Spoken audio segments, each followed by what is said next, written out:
Assalamualaikum warahmatullahi wabarakatuh. Halo semuanya, perkenalkan nama saya Juset Gitari dengan NIK L1A023076. Dalam video ini saya ingin mempresentasikan hasil kerja saya yaitu untuk tugas biokimia dengan tema lipid atau lemak.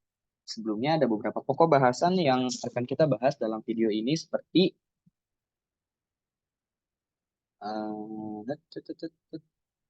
Oke, yang pertama ada definisi lemak, lalu ada klasifikasi lemak dan penyimpanannya, asam lemak jenuh dan tak jenuh, lipida netral, waxes, fosfolipid, steroid, dan lipoprotein.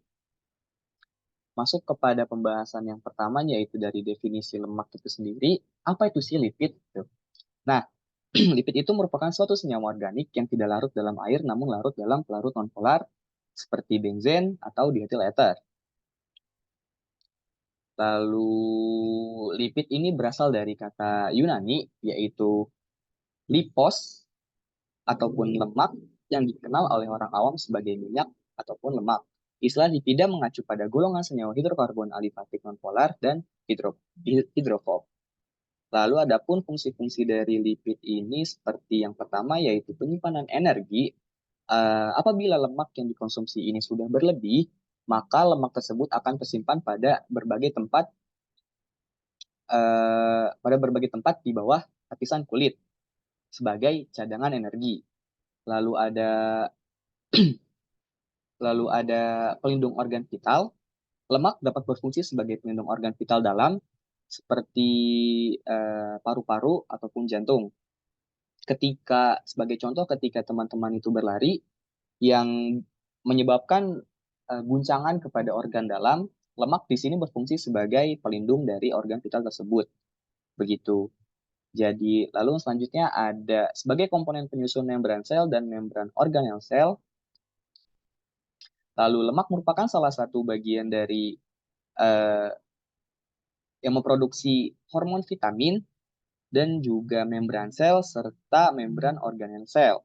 Lalu yang terakhir ada aduh ini tipes sedikit, sebagai pelarut vitamin A, D, E, dan K.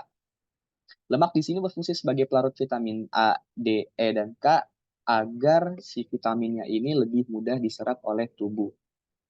Lalu ada komponen dan klasifikasi lipid. Ini di sini ada fatty acid, triglycerida, waxes, fosfolipid, terpen, steroid, fat soluble vitamin.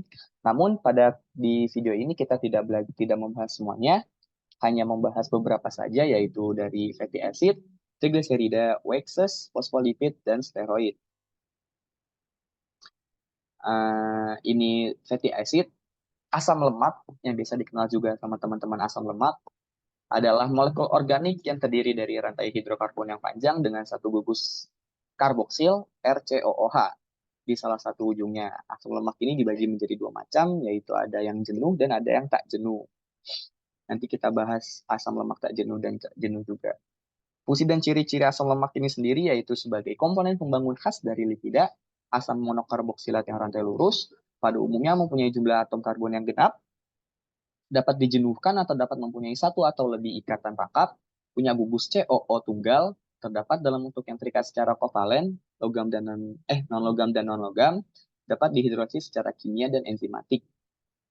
Dan ini merupakan penyimpanan lemak yang dapat dilakukan dengan beberapa cara, yaitu yang pertama penyimpanan dalam kemasan yang tertutup. Si lemak ini harus disimpan dalam wadah atau kemasan yang tertutup dan kedap udara ataupun kedap cahaya untuk mencegah oksidasi yang dapat menyebabkan kerusakan. Kemasan yang kedap udara dapat membantu mencegah kontak dengan udara yang dapat mempercepat proses oksidasi sehingga lemaknya ini tidak mudah rusak. Lalu yang kedua ada penyimpanan di tempat yang sejuk dan gelap. Lemak harus disimpan di tempat yang sejuk dan gelap untuk mengurangi paparan terhadap cahaya dan panas yang dapat mempercepat kerusakan lemak. Idealnya itu suhu penyimpanan dari lemak ini harus stabil dan terkendali. Lalu yang ketiga, hindari paparan udara dan panas langsung. Lalu juga ada gunakan wadah yang bersih dan tertutup dan perhatikan tanggal kadaluarsanya. Pastikan kalau ketika teman-teman ini memperhatikan tanggal kadaluarsanya, pastikan untuk memperhatikan lemak tersebut digunakan sebelum tanggal kadaluarsanya demi demi teman-teman tetap menggunakan lemak yang kondisinya baik dan terjaga kualitasnya. Seperti itu. Nah, ini merupakan perbedaan asam lemak jenuh dan tak jenuh.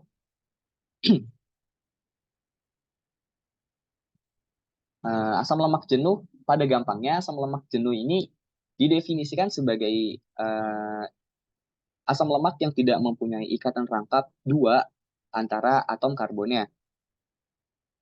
Lalu ada sumber utama dari asam lemak jenuh ini yaitu produk hewani seperti daging, lalu mentega, ataupun produk susu. Ini merupakan contoh dari contoh asam lemak jenuh. Di sini ada laurat dengan jumlah atom karbon 12, formulanya CH3CH2 10 kali CO2H dengan titik leleh 44 derajat Celcius, mirisnya jumlah atom karbon 14, titik lelehnya 58, palmitat 16, stearat 18, arachidonat 20. Sini titik lelehnya dapat dilihat cenderung tinggi. Lalu jika dibandingkan dengan asam lemak tak jenuh yang mempunyai ikatan rangkap dua antara atom karbon dan juga dalam senyawanya, di sini ada ikatan rangkap dua, ini rangkap dua, ini rangkap dua, ini rangkap dua, ini rangkap dua. Dan asam lemak tak jenuh ini sumbernya dari nabati seperti minyak zaitun, minyak biji rami, ataupun minyak kedelai. Dan ini titik lelehnya cenderung lebih rendah daripada asam lemak yang jenuh. Di sini ada palmitoleat dengan titik lelehnya 32 derajat, oleat 7 derajat, linoleat min 5 derajat, linoleat min 11 derajat, arachidonat min 50 derajat. Dan perlu teman-teman tahu juga, asam lemak jenuh ini dalam kondisi suhu ruangan, ini bentuknya padat, dan sedangkan untuk asam lemak tak jenuh ini dalam suhu ruang cenderung cair di sini bentuknya. Seperti itu. Masuk ke pembahasan yang selanjutnya, trigliserida. Trigliserida adalah lemak yang paling banyak jumlahnya di alam.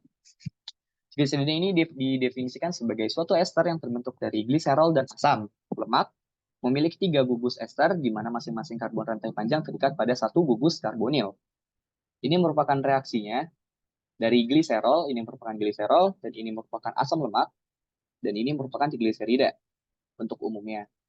Ini saya lupa untuk, ini sebenarnya reaksinya bolak-balik, jadi gliserol dan asam lemak dapat membentuk trigliserida, ataupun trigliserida bisa memecah menjadi 3 asam lemak dan gliserol, ini kurang tanda panahnya. Nah, sumber dari trigliserida berasal dari minyak nabati, lemak hewani, kacang-kacangan, produk olahan, ataupun minyak ikan. Seperti itu. Lanjut ke pembahasan lilin. Nah, lilin sebagian besar adalah ester yang terbuat dari asam lemak dan alkohol. Alkohol rantai panjang seperti C1426 asam lemak atau dan C1622 pada alkohol. Lilin dapat ditemukan di alam diantaranya yaitu pada hewan vertebrata yang disekresikan oleh kelenjar kulit sebagai pelindung sehingga fleksibel, berminyak dan tidak tembus air. Ada juga pada rambut, wool dan bulu, pada unggas, pada bebek. Biasanya kalau misalnya teman-teman melihat, ini fungsinya untuk menjaga bulu agar tidak basah. Kalau misalnya teman-teman melihat bebek, kok bisa dia jebur ke air tapi tidak basah. Nah, itu salah satu fungsinya karena ada lilin tersebut di bulunya.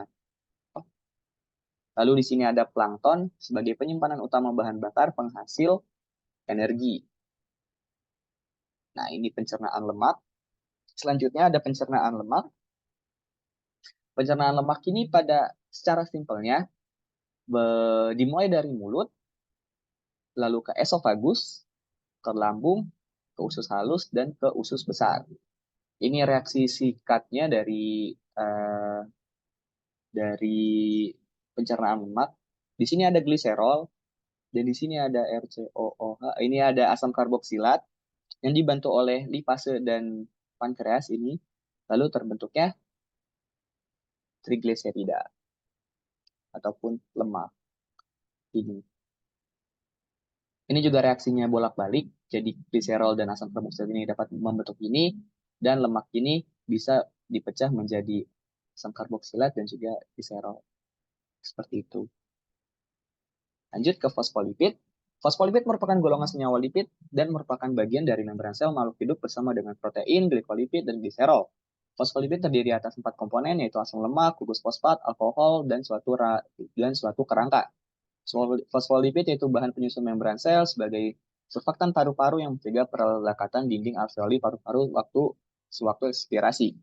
Dari namanya fosfolipid, dari fosfor dan lipid, dari fosfat dan lemak, jadi bergabung menjadi satu menjadi fosfolipid. Gitu. Fosfornya ini dari mana? Fosfornya biasanya dari asam fosfat H3PO4 yang direaksikan dengan lemak membentuk fosfolipid. Seperti itu. Lalu ada turunan dari fosfolipid yaitu fosfogliserida. Ini merupakan jenis fosfolipid yang berhubungan dengan lemak dan minyak yang mengandung ester dan asam lemak dan gliserol dengan suatu ester fosfat pada posisi ketiga. Molekul-molekulnya berisi rantai hidrofobik dan rantai hidrofilik sehingga bersifat surfaktan netral. Dan salah satu contohnya ini adalah lecitin dan cefalin. Lecitin dan cefalin ini adalah dua jenis fosfogliserida yang terdapat dalam otak, sel, syaraf, dan juga hati. Dan juga dapat ditemui di kuning telur, ragi, kedelai, dan makanan lain. Lalu ada steroid. Steroid dapat didefinisikan sebagai lipid tetasiklik yang mengandung 3 cincin beranggotakan 6 karbon dan 1 cincin beranggotakan 5 karbon. Steroid ini dapat umumnya ditemukan di jaringan hewan dan mempunyai peran biologis yang penting. Dan ini salah satu contohnya dari steroid yaitu estradiol. Estradiol ini merupakan hormon steroid, estrogen yang penting bagi perempuan dan laki-laki. Lalu ada lipoprotein. Lipoprotein adalah senyawa gabungan dari lipid dan lemak, lipid, dan protein yang berfungsi sebagai pengangkut untuk membawa lipid atau lipofilik seperti kolesterol, trigliserida, dan fosfolipid melalui aliran darah dalam tubuh. Lipoprotein memiliki 3 kelas utama yaitu VLDL, very low density lipoprotein, yang artinya mengandung jumlah trigliserida yang tinggi dan sedikit kolesterol. LDL, low density lipoprotein, yang bisa juga disebut kolesterol jahat, yang mengandung sebagian besar kolesterol dalam darah dan berperan dalam pengiriman kolesterol dari hati ke jaringan tubuh. Lalu ada high density lipoprotein, ataupun biasa dikenal sebagai kolesterol baik, yang berfungsi sebagai mengangkut kolesterol dari jaringan tubuh kembali ke hati untuk pengeluaran. HDL ini juga membantu untuk membersihkan kolesterol berlebih dari aliran darah yang dapat membantu melindungi terhadap penyakit jantung. Seperti itu. Lalu ini ada metodologi. Lemak dapat diuji keberadaannya melalui 2 analisis, kuantitatif dan juga kualitatif. Tujuannya untuk mengetahui sifat yang terdapat pada lipid, seperti kelarutan, kepolaran, kejenuhan lipid, dan ketegangan pada lipid. Contoh dari uji kualitatif yaitu uji kelarutan lipid, uji akrolein, uji ketidakjenuhan lipid, dan uji ketinggian. Sedangkan untuk uji kuantitatif dapat dilakukan dengan 3 metode konvensional yang saya tahu, yaitu metode Weibull untuk jenis sampel padat, metode Soklet untuk jenis sampel yang semi padat, dan metode perforator untuk sampel yang cair. Dan ini jika teman-teman berlebihan ataupun kekurangan lemak, apa sih akibatnya? Nah, akibat yang paling utama yang sering dijumpai jika teman-teman kelebihan lemak itu adalah obesitas. Obesitas yang dapat menyebabkan juga penyakit jantung dan masalah pencernaan ataupun penyumbatan pembuluh darah. Maka dari itu, jika teman-teman sudah merasa berat badan teman-teman itu berlebihan, ada baiknya teman-teman untuk mengurangi kadar lemak yang terdapat di dalam tubuh. Karena penyakit jantung dan penyumbatan pembuluh darah adalah salah satu pembunuh manusia yang paling sering terjadi di zaman sekarang ini. Dan jika teman-teman kekurangan lemak, maka teman-teman bisa merasakan kekurangan energi seperti teman-teman merasa lemas setiap waktu, lalu gangguan penyerapan nutrien, masalah kulit, ataupun gangguan hormonal. Mungkin segitu saja yang dapat saya sampaikan. Kurang lebihnya mohon maaf. Terima kasih. Wassalamualaikum warahmatullahi wabarakatuh.